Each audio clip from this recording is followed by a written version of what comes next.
Hello दोस्तों, आज की ब्रेकिंग न्यूज, बड़ी खबरें, मुख्य समाचार और ताजा तरीन हेडलाइंस के साथ मैं गोपाल मिश्रा हाजिर हूं लेकर आज का अखबार। सुन लिया, समझो, पढ़ लिया।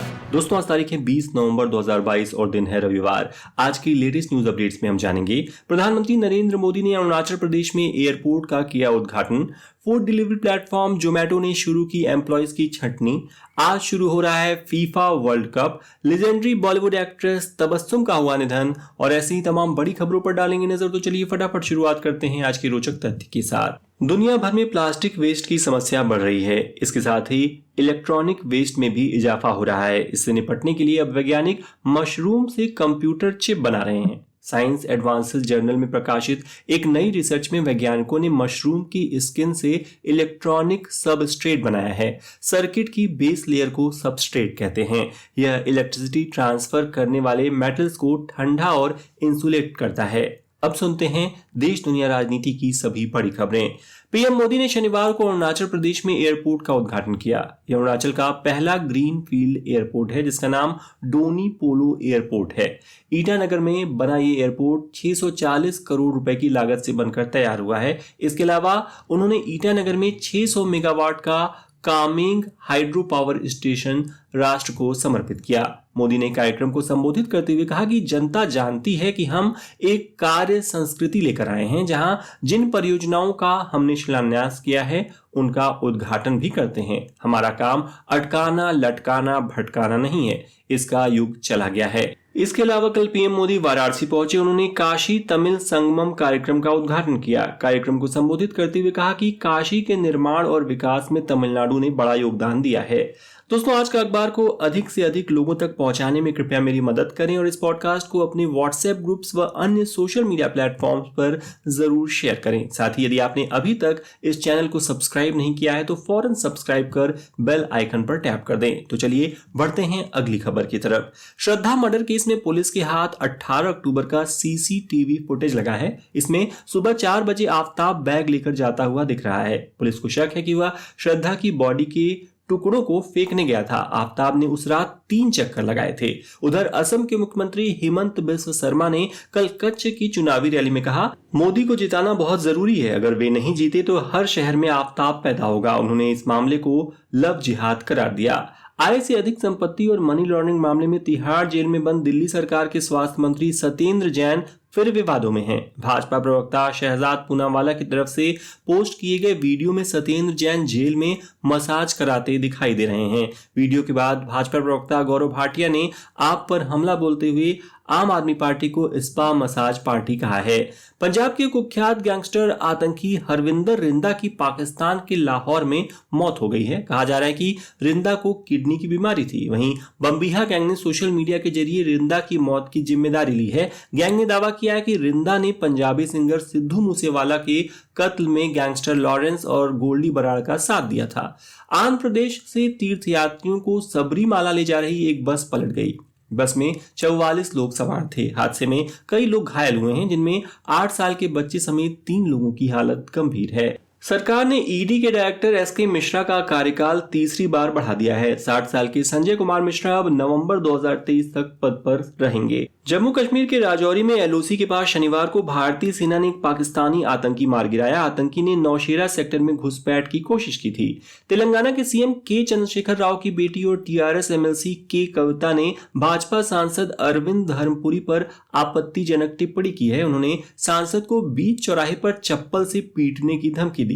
आज रविवार को कतर में फीफा फुटबॉल वर्ल्ड कप का आगाज हो रहा है। इसके उद्घाटन समारोह में उपराष्ट्रपति जगदीप धनखड़ भी शामिल होंगे। वे वहां भारत का प्रतिनिधित्व करेंगे। संसद का शीतकालीन सत्र 7 दिसंबर से शुरू होगा जो 29 दिसंबर तक चलेगा। इसकी जानकारी केंद्रीय संसदीय कार्य मंत्री प्रहलाद जोशी ने शुक्रवार को ट्वीट कर दी। ओडिशा में एक कॉलेज में रैगिंग के नाम पर नाबालिग लड़की और लड़के को जबरन किस कराने का मामला सामने आया है। 5 स्टूडेंट को हिरासत में लिया गया है। उनके खिलाफ रैगिंग और पॉक्सो एक्ट के तहत मुकदमा दर्ज हुआ है। हरियाणा को केंद्र सरकार ने एक और मेट्रो कॉरिडोर का तोहफा दिया है। सार्वजनिक निवेश बोर्ड ने गुरुग्राम में हुडा सिटी सेंटर से साइबर सिटी के बीच 28.5 किलोमीटर लंबी मेट्रो कनेक्टिविटी को मंजूरी दे दी है। पंजाब यूनिवर्सिटी के एक स्टूडेंट को टेरर फंडिंग के आरोप में गिरफ्तार किया गया है। आरोपी की पहचान मूल रूप से संगरूर के भवानीगढ़ के रहने वाले अर्शदीप सिंह के रूप में हुई है। आईएसआई के गुर्गों द्वारा अर्शदीप सिंह के बैंक खाते में पैसे जमा कराए जा रहे थे। अर्शदीप गैंगस्टर लखबीर लांडा और लॉरेंस गैंग के सदस्य गोल्डी बराड़ का साथी है। व्हाइट हाउस ने कहा है कि अमेरिका ने खशोगी मर्डर केस में सऊदी क्राउन प्रिंस मोहम्मद बिन सलमान को छूट दी है, यानी उन पर उस केस को लेकर मुकदमा नहीं चलाया जाएगा। इस फैसले के बाद बाइडेन सरकार की जमकर आलोचना हो रही है। पेरू की राजधानी लीमा के एयरपोर्ट पर शुक्रवार को एक बड़ा हादसा टल गया। रनवे पर फायर ब्रिगेड का एक ट्रक प्लेन से जा टकराया। इस हादसे में ट्रक में सवार 2 दमकल कर्मियों की मौत हो गई। प्लेन में 108 लोग सवार थे, सभी सुरक्षित हैं। चीन ने शिनजियांग प्रांत में उइगर मुस्लिमों के विरोध को दबाने का बड़ा दांव चला है। खबर है कि यहाँ की उइगर मुस्लिम आबादी की पहचान को खत्म करने के लिए उइगर लड़कियों की जबरन शादी चीनी युवाओं से कराई जा रही है। नॉर्थ कोरिया के तानाशाह किम जोंग उन और उनकी बेटी की एक तस्वीर सोशल मीडिया पर वायरल हो रही है। ये किम जोंग की 9 साल की बेटी की पहली पब्लिक अपीयरेंस है। इसके पहले दुनिया ने कभी भी उनकी बेटी को नहीं देखा था। फ्रांस ने भारत को यूएन सिक्योरिटी काउंसिल का अस्थायी सदस्य बनाने की पेशकश की है। इसके पहले शुक्रवार यानी 18 नवंबर को ब्रिटेन ने भारत के पक्ष में यह मांग उठाई थी। इजराइल में प्रधानमंत्री बेंजामिन नेतन्याहू ने देश की सीमा पर 3 रोबोटिक गन लगवाई हैं जो आर्टिफिशियल इंटेलिजेंस का इस्तेमाल कर हमला करती हैं। इन रोबोटिक गन्स के जरिए आंसू गैस, स्मोक ग्रेनेड और स्पंज बुलेट छोड़े जाएंगे। अब सुनते हैं बिजनेस वर्ल्ड की latest news. Food delivery platform Zomato ने एम्प्लॉयज की छटनी शुरू कर दी है क्योंकि कंपनी तेजी से बढ़ते चैलेंजिंग मैक्रो एनवायरनमेंट में कॉस्ट कटिंग और प्रॉफिटेबल बनने की कोशिश कर रही है।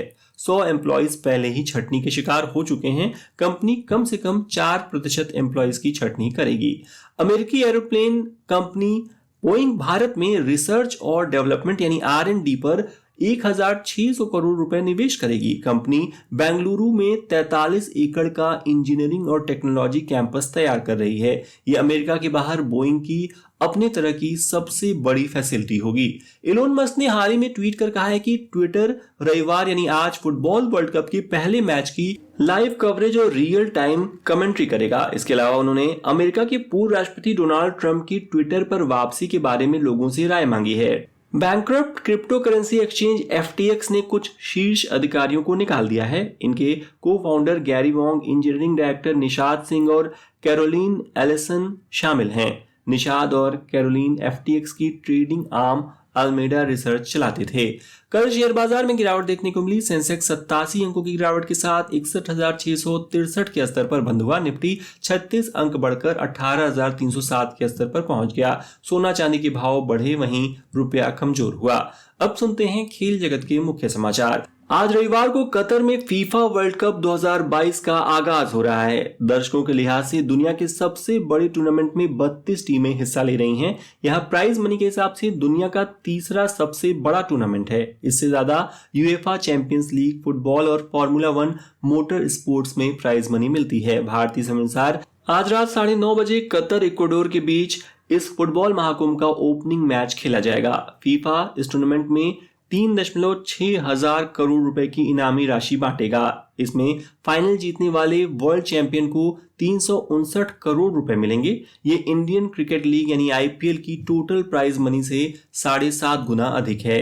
BCCI ने टीम इंडिया की सीनियर सिलेक्शन कमेटी को बर्खास्त कर दिया है। पूर्व तेज गेंदबाज चेतन शर्मा समेत सभी सेलेक्टर्स को हटा दिया गया है। सूत्रों की माने तो अजीत अगरकर नए चीफ सेलेक्टर हो सकते हैं। भारतीय पैडलर मणिका बत्रा ने इतिहास रच दिया है। 27 साल की मणिका ने एशियन टेबल टेनिस चैंपियनशिप में ब्रॉन्ज मेडल जीता है। वे इस टूर्नामेंट में मेडल जीतने वाली पहली भारतीय खिलाड़ी बन गई हैं। सेमीफाइनल में वे चौथी सीड जापानी खिलाड़ी मीमा इतो से कड़े मुकाबले में हार गई थीं।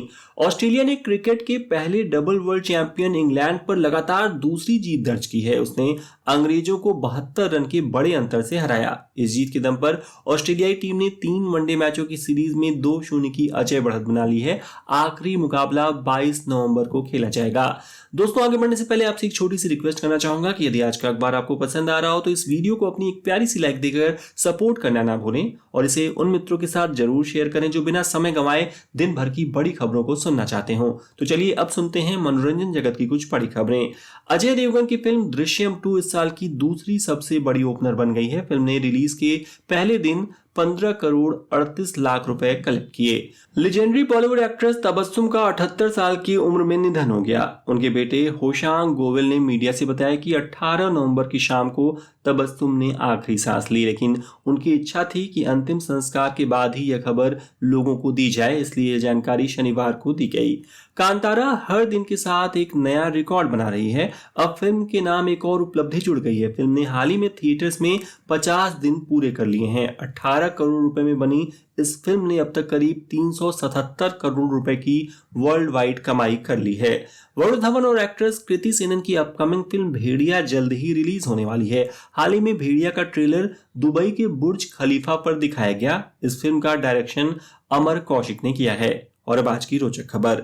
शादियों में हंगामा होना कोई नई बात नहीं है, लेकिन इस वाले का कारण बड़ा ही अजीब है। दरअसल मोतिहारी में दूल्हे ने विदाई के वक्त दुल्हन की वर्जिनिटी टेस्ट कराने की मांग रख दी। इस डिमांड पर लड़की वाले आग बबूला हो गए। वधू पक्ष के लोगों ने दूल्हे को बंधक बना लिया और 2 दिन तक नहीं छोड़ा। इसके बाद पुलिस और स्थानीय लोगों की पहल पर लड़की वालों ने उन्हें छोड़ा, लेकिन दुल्हन ने दूल्हे के साथ जाने से इनकार कर दिया।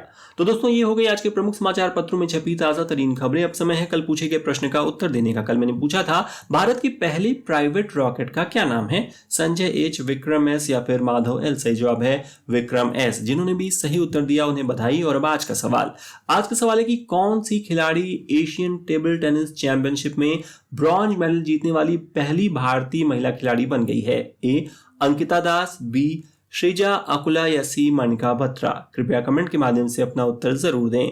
आज का अखबार अंत तक सुनने के लिए आपका बहुत बहुत धन्यवाद। And once again I request you to please subscribe our channel and share this podcast with your friends. तो कल फिर होगी मुलाकात, क्योंकि हर दिन हर बार लेकर आता हूं मैं आज का अखबार। तब तक के लिए नमस्कार।